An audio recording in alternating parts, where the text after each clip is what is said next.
LinkedIn News. It can be very misleading, this question of what do you want, because it assumes in the question itself that you aren't satisfied or gratified with where you are. When I ask, what do you really, really want? It is not Ferraris or the badass title or a vacation home in Aspen. It is, I want to be seen. I want to stop being overlooked and underestimated. I want inner peace. I want mad love. And it's okay to want these things. In the creative world that I work in, tension is where the juice is. Mm-hmm. Comfort does not breed creativity. And comfort is a cornerstone of privilege. Comfort gets us nowhere. But creativity is born of tension and agitation. And so wanting desire is the heart of that agitation that propels us forward. Now, do we want the things that we think we want? Or is there a deeper level of want? What is underneath the external titles? There's always something deeper. And we don't need to shame ourselves for wanting, because wanting propels us forward. So that's Bonnie Wan. I'm Leah Smart, and this is Everyday Better. Make sure you hit that follow button to get new episodes of our show every week. This month, I really want to hear directly from you, so Everyday Better is kicking off an audience survey. It would mean the world to me if you'd fill it out and tell me what you love about the show, but also what you want more of, because getting your feedback is how my team and I are going to continue to grow and develop Everyday Better. There's a few ways to find this survey. The easiest is we've put a link in the show notes for today's episode. You can also find the link to the survey on my LinkedIn profile at the very top, or you can send me an email at everydaybetter@linkedin.com with survey in the title, and we'll send you the link. That's everydaybetter@linkedin.com with survey in the title. I can't wait to hear from you.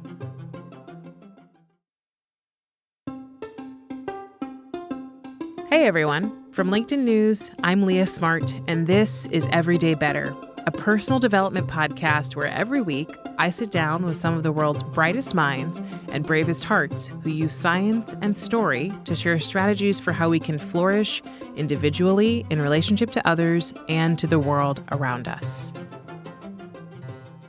Bonnie Wan and I sat down in the studio together to talk about her book, The Life Brief, a playbook for no regrets living. She says it's her job to help people answer these two simple but essential and often ignored questions. What do I want, and how do I want to be on the way there? Now, as a coach to others and someone who also has coaches most of the time, I can tell you the question, what do I want, is one of the most powerful. It's one of those questions that if you let it, it will take you to a vision that really resonates in a specific area of your life. So consider an area right now where you'd like to see an improvement. It could be your work life, as in your sense of purpose, your day-to-day job, or your overall contribution to your company, your emotional world.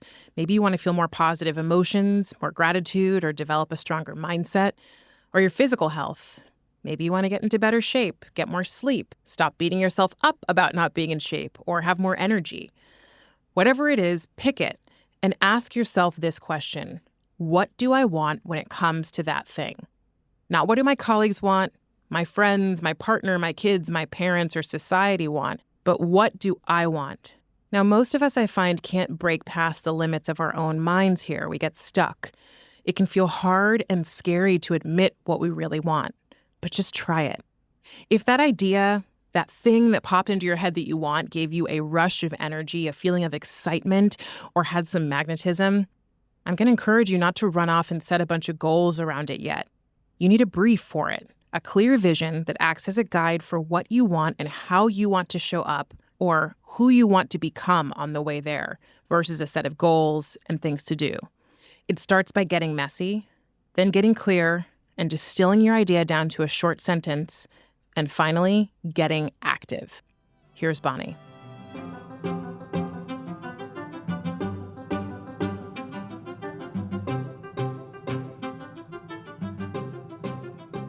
So the Life Brief, it's a tool for getting clear so that you can unlock the power within, and align that with all the choices and decisions you make and the actions you take. How do we do this?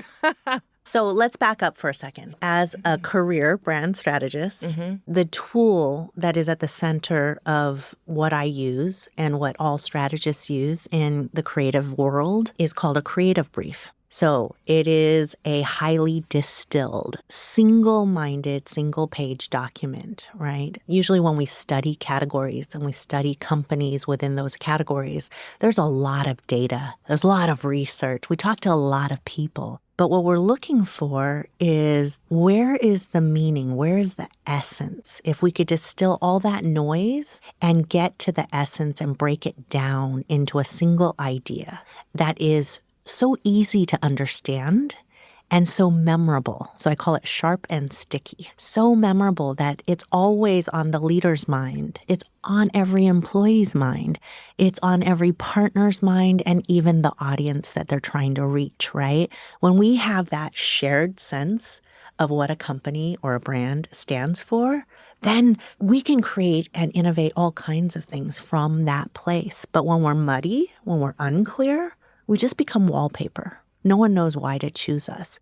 And it's the same when it comes to people. So the life brief is a creative brief for your life, but it's not one brief. You can creative brief any part of your life. And I say any relationship in your life, because every part of our lives is a relationship, whether it be the traditional kind of relationship we think about, with a significant other or our parents or our children or our siblings or our friends. And then there's our relationship with work, whether that's your vocation or your career or your side hustle or joy hustle, as I like to call it.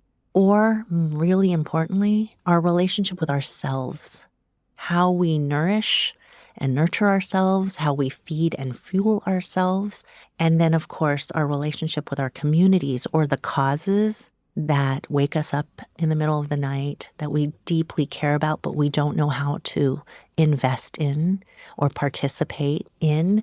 All of these are relationships, and you can write a creative brief or a life brief for any one of them. And you do this, you said, I think every year, right? You do this with your family on New Year's? Yeah, so we do have an annual ritual. I also life brief every time I feel foggy or in a confusion or at a crossroads. For my relationship with money, too. I have a wealth brief, and definitely for myself. And right now, I think a lot of people, especially women, really are craving a clear sense of what they want in their relationship with themselves. Yeah, it reminds me of coaching. We use often in coaching something called the wheel of life. And so we take that and people go, okay, I'm looking at every area that typically tends to matter.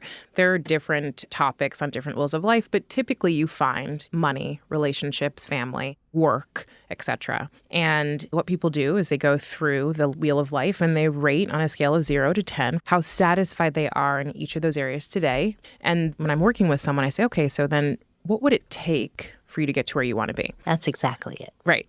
And you said, what do you want? When you look at this wheel, what is it going to take for you to feel like, okay, I'm satisfied? Knowing, again, that life changes. It's never going to be perfect, but we can always strive for, what it is we're looking to create. And oftentimes when you go through that process, it's really easy to get fixated on the things that have to happen to you in order for you to go from a 5 to a 7 when it comes to your career. Instead of what I think is the magic sauce is, how do you take yourself from a 5 to a 7 in relationship to your career, and then results follow or shifts follow. And I think a lot of people get like, I've got to get that. I've got to make that thing happen. If I get a raise, if I get a promotion, if I meet someone, if I, move into a bigger apartment or house, whatever it is, then I'll move from 5 to 7. And we all know you get there and then you're back at a 5 within a few minutes if that's all you're reliant on. It's okay if people need to start with the outer things, right? And spoiler alert, there's 2 driving questions in the book. The first one is exactly what you said.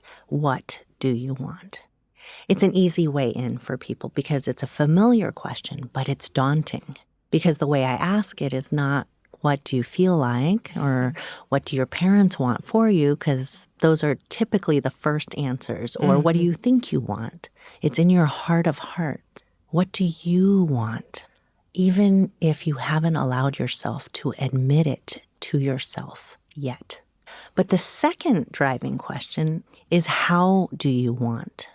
And it's not how do you want to get what you want. It's how do you want to show up in this relationship that matters? How do you want to serve it? How do you want to shift from how you've been showing up today? And that takes a turn inward because that's about accountability. And now we're talking about, what do you bring to this role, this relationship, that has an effect on the ripples and outcomes? And that's a really interesting question for people to chew on, because it takes us out of, I want the corner office, I want that title, I want to be on this list, to, wait a second, yeah, how am I showing up? And what is the from to shift that I'm trying to make?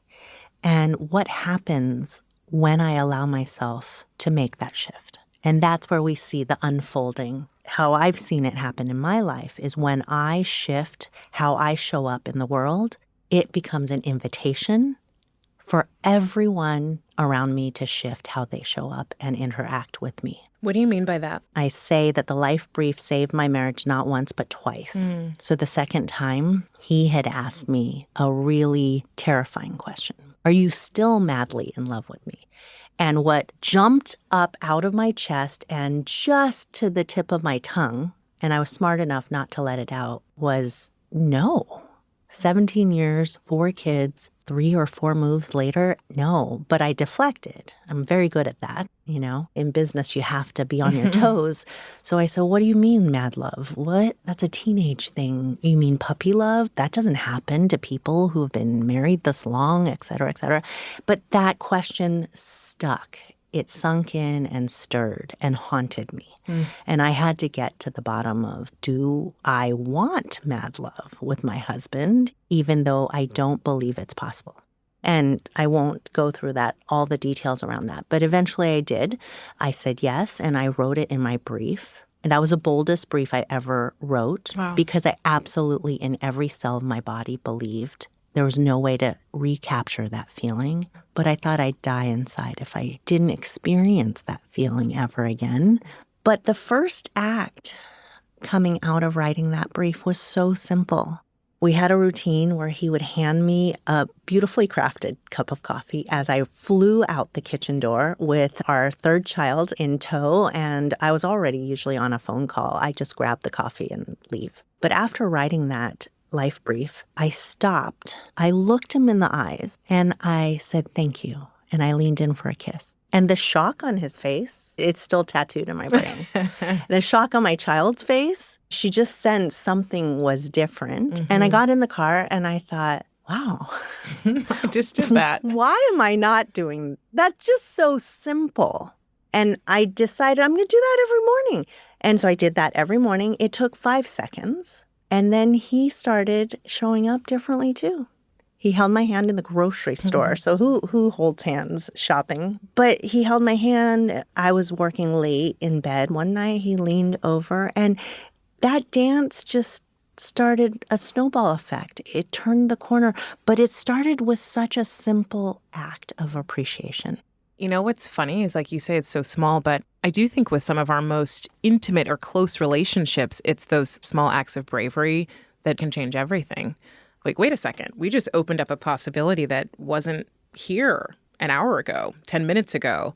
And then you offer that, and then all most people can do is, when it's modeled and offered, is then return it. And then it becomes this reciprocal thing. It reminds me of a quote that's, only what we are not giving can be lacking in any relationship. And when I first heard that, I went, oh, man.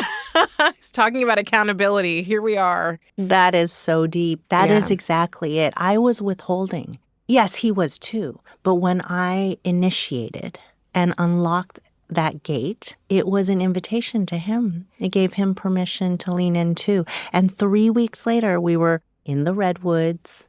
We renewed our vows back where we had gotten married, and we were sitting in these Adirondack chairs in the redwoods, maybe drinking champagne. And he said, we just have to remember, this is always available to us. We just have to want it. Oof. So, okay, I want to take this question that turned into the boldest life brief you've ever written. As a coach and as someone who was drawn to this field because I so believe in possibility, I so believe in dreaming, I so believe in the idea that if we're trying to dream from what we've experienced, we're likely to live a pretty small life. You talk about that in a similar sense. When I think about a life brief or I think about creating, oftentimes it has been this big thing. You got to want the big thing. You got to want the crazy career move or the relocating across the world or the making the leap. And the more that I live and the more that I understand the importance of some of the small things, I realize that what we want oftentimes are just these small things that have a huge impact. When you work with people who create their life briefs, and as you've created yours, what have you learned about the importance of sort of settling into the life that you have in a deeper way than trying to rewrite a new one? Yeah, it can be very misleading, this question of what do you want, because it assumes in the question itself that you aren't satisfied or gratified with where you are. And so my aunt is a good example. She wrote me a novel of an email about how she doesn't want. She doesn't have any wants. She doesn't believe in wanting. How can you write a novel of an email about how you don't want it? Yeah, she really, I think, Wow. wanted me to hear that question was inappropriate. To ask all these people what do they want, people should be satisfied with what they have. But then towards the end of the email, it was, I want my daughter to thrive. There were wants in there. And what I find is when I ask, what do you really, really want? It is not Ferraris or the badass title or a vacation home in Aspen. It is, I want to be seen. I want to stop being overlooked and underestimated. I want inner peace. I want mad love. And it's okay to want these things. In the creative world that I work in, tension is where the juice is, right? Comfort does not breed creativity, and comfort is a cornerstone of privilege. Comfort gets us nowhere, but creativity is born of tension and agitation. And so wanting desire is the heart of that agitation that propels us forward. Now, do we want the things that we think we want? Or is there a deeper level of want? Does the Ferrari actually reveal that we want to be respected, that we want to be seen as someone who has strength and confidence in the world? What's underneath the material want? What is underneath the external titles? There's always something deeper. And we don't need to shame ourselves for wanting, because wanting propels us forward. But we need to acknowledge what we really want, not what society has deemed that we should want. We're taking a quick break, and we'll be right back with Bonnie Wan. While we're away, think about what the clearest version of your brief is. What's a concise, resonant way to say what it is you want?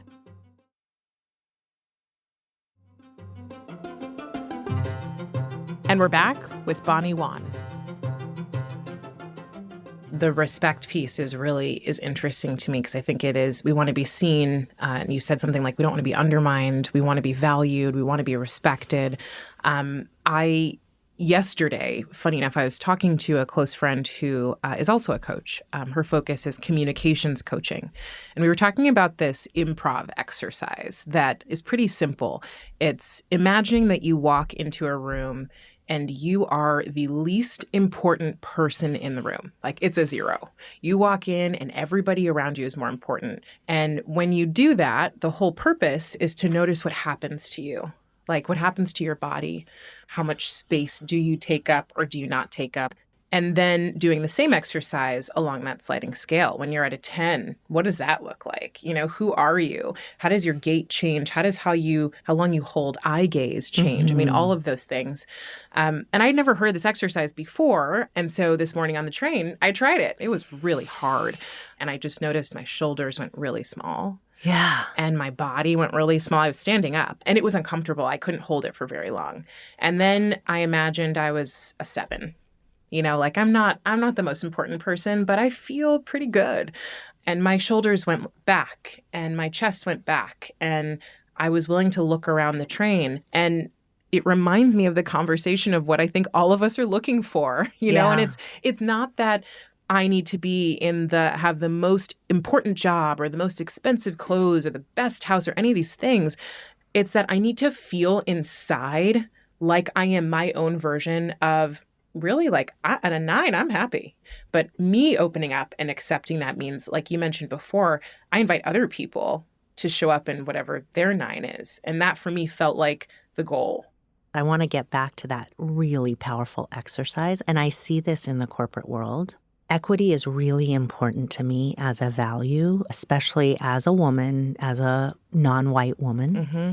And I see it, and it's not so much important, it's safety to me. And we can have 9 candidates of color and 1 white candidate, and everyone will say the white candidate was the one that they want to choose. Not because they are openly racist or was looking consciously at skin color, but because the 9 did not feel safe in how they showed up in the interview to do that direct eye contact you were talking about, the hearty handshake, peppering the interviewer with questions. Because when we don't feel safe, we show up like you did on the train, right? Our body language says it all.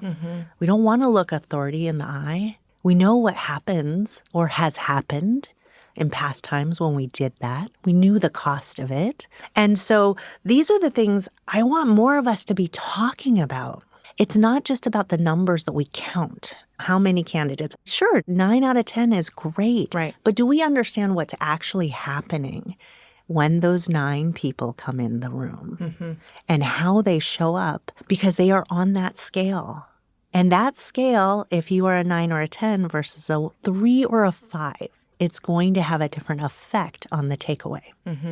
You have an energy. People know. Yeah. I mean, it makes me wish that like I could talk to every person walking into an interview and go, act like you're an 8, Yes. at least like you're an 8. And what's the difference?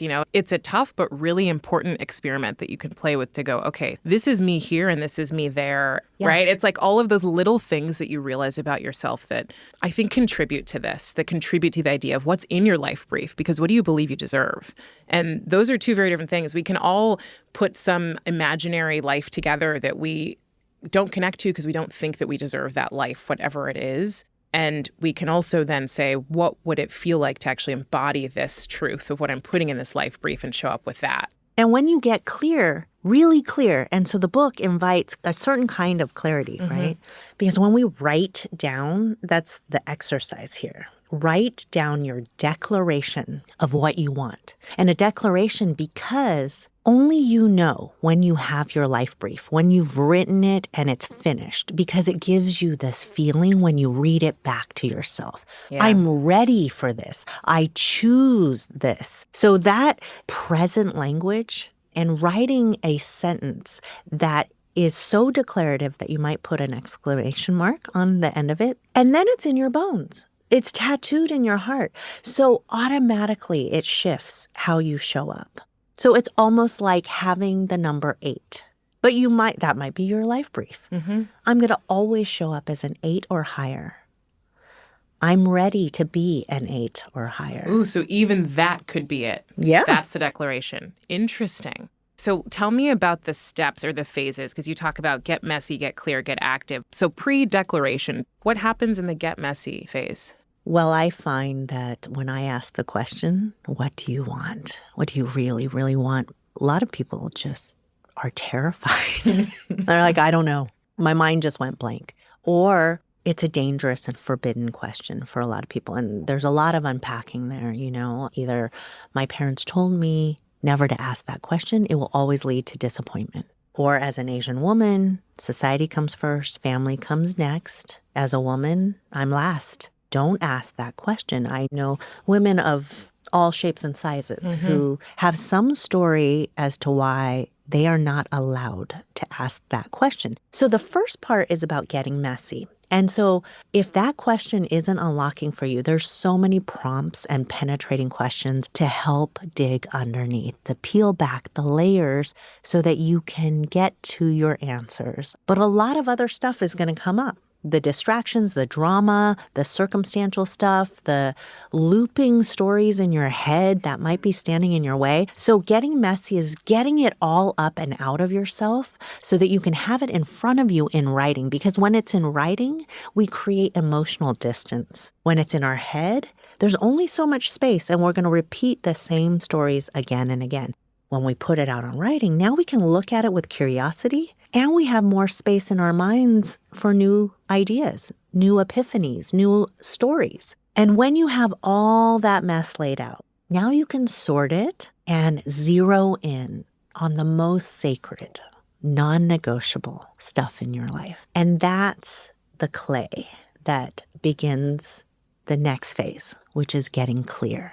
And that's the art of strategy and distillation, zeroing in on the stuff that matters most and then crafting that into that yes declaration. And once you have that declaration, and it's supposed to be brief, 5 declarative sentences, which you can write and push again and again and again to make it bolder, more honest, more vivid, more evocative. But you got to get the essence down first before you can push it farther. But that's it, because it's called a brief. It's meant to be brief, clear, and concise, but inspiring, motivating, action driving. And part 3 is getting active, which becomes automatic, because once you get yourself to that point, you start to see your days differently. You start to see the way you spend your time. You start to see how you can make different choices, and you're fired up, whether it's goosebumps on your arms or fire in your belly or nausea. But then action almost becomes automatic, and it doesn't have to be big leaps, but it's an invitation to everyone else, a demonstration to yourself that you're ready to shift and show up differently in the tiniest of ways, but consistently, continuously. And then everyone's like, what's happening? What's she drinking? I want that. Because there's an energizing effect to it. But you don't have to quit your job, divorce your spouse, put your pet up for adoption. Cut off all your hair and disappear. Exactly. Yeah. You can. Sure. You can. Right. And then I want to emphasize that in this culture that we work in and live in, this hustle culture, go big or go home, sometimes the boldest thing we can do is to slow down and pause. Amen to that. That is one of the hardest things to do. You and I both have lived in larger cities where things move really fast. And when I've considered where I wanted to live, I've always wanted to live in New York. But this is different kind of fast, right? So when you're in a really fast environment, it becomes really natural to become part of that culture. And for us, when it comes to work, it's productivity. How quickly are you moving to get things done? And you're measured on productivity, and people decide your value a lot of times in the workplace based on how productive you are. And the question is, if everybody in your city or where you live or in your company culture or in your home is going at 130 miles an hour, are you willing to be the person brave enough to go at 100? And I love that you brought that up, because I think it's an act of bravery and not an act of laziness or a show that you are not productive enough or you are not smart enough to be in the environment that you're in. I think everybody wants to slow down and no one knows how to. And so the first person to do it always feels like the crazy one. And then everyone else goes, I want what you're having. It is hard. It's a challenge. And that's why that first part is full of questions, right? When we look at our lives and our habits and our patterns with curiosity, we get to notice, where am I holding myself back? Where am I spreading myself thin? Where am I saying yes when I should be saying no? Because we also have a contribution to this. And then that allows us to look at, well, what are the external forces that are happening? And am I giving in to those external forces? Do I have to? And that's why the question of what matters most here. As a leader, I can get caught in the trap of thinking that I'm indispensable and I need to be at every meeting. But then I started to notice, when am I buying into this hero's effect? I actually don't need to be there, but it feels good to be the most powerful or highest ranking person in the room where everybody turns to you, right? But what would happen if I wasn't in the room? Who would I empower when I stay out of the room? So I had to really over time and in different chapters, reevaluate. What is my ego wanting to be a part of this? Where am I creating extra work? And actually, what is essential to me doing a great job? And whenever I ask that, I can see all the ways I can strip things back and actually become a better leader. And I can ask for help. That was a huge block, is I thought I had to do everything myself. But when I started raising people up, elevating them, giving them bigger responsibilities, and then asking more of them without necessarily creating that, again, demand hustle culture. You have to know people and how much they can take. But there were ways that they wanted to be more empowered that I was holding back. Yeah. Because I wanted to be the hero. Yeah, it's like, how can they shine for themselves and thus shine for you? I want to ask on the equity and, for people of color, for women, for anyone who's been in a marginalized community, I think this can be hard to accept that we are allowed to make a life brief of any kind. I think we all have examples that we can go to and go, okay, if this person did it, I can. But oftentimes that feels really far away. What are the things that you think specifically are important for people who are coming from marginalized communities and communities maybe where people around them are saying, you're not allowed to do that. That's not a thing. What should they do differently? It's what keeps us marginalized. Frankly, if we keep holding that story, that this is a practice of privilege, it's not for me, I'm not allowed, that's what's going to keep us down. And that's the way people like it. That's the way the system likes it. This is the practice that is going to get you to 8 in every one of your relationships. It's a private practice. So you're not blasting it on billboards. You're not telling all your coworkers that this is your brief. But until you can be honest with yourself and clear with yourself that you want this, that you want to be seen, you want people to know your name, you want the credit that you are due. Until you can say that to yourself, it will not be within your reach. Ooh, and that's it. That gave me the chills. As you have started to put this out in the world, you said earlier that you noticed that it's no longer yours, it's theirs. It's the people who are starting to receive this. What has surprised you about the reaction to this life brief? It surprised me how many ages and stages of people that it speaks to. I have empty nesters, I have people in the middle of the country who have resonated with it. I have people just out of college. So I realize it doesn't favor a demographic. You don't have to be in a certain life stage or age or a type. But there is a mindset. I think it's for people who are growth-oriented, who are seeking alternative ways to relate to themselves. They are open-minded, dare I say open-hearted. They're seekers. If you feel you're the expert, you know enough, you don't need anything. Yeah. It's funny. This joke never lands, so I'm going to try it one more time. People are always like, I'm not into self-help. I think, yeah, who would want to help themselves? For me. Why would you not be into self-help? Yeah. You want to be catered to? It's for people who believe there's a better way. I'm taking that joke. I'm going to attribute it to you, but I think it's great. Thank God for you, Leah. Well, I'm like, it's, self-help, personal development, whatever you call it. It's who would want to be a better version of themselves. No, you're so right. That says more about that person than about me or the book. Or the aisle at Barnes & Noble. Okay, I'm going to have you complete these 3 statements for me. Better humans are. Open. Better work is. Equitable. A better world has. More creative solutions. Thank you so much, Bonnie. Thank you, Leah. This was great. It was so much fun. That was Bonnie Wan, author of The Life Brief, a playbook for no regrets living. If this conversation resonated with you, text it to the first person who comes to mind. You never know how it could help them out.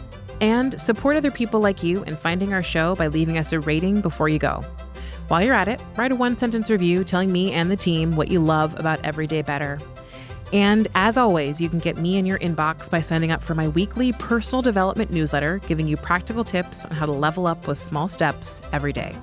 Find it in our show notes for this episode, or you can go to linkedin.com/everydaybetter and hit subscribe. That's linkedin.com/everydaybetter and hit subscribe.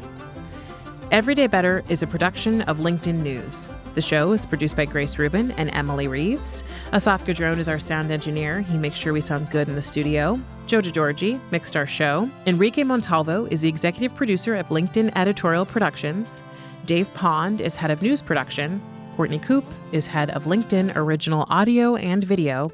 Dan Roth is the editor-in-chief of LinkedIn. And I'm Leah Smart. Thanks for coming with me, and I'll see you next week.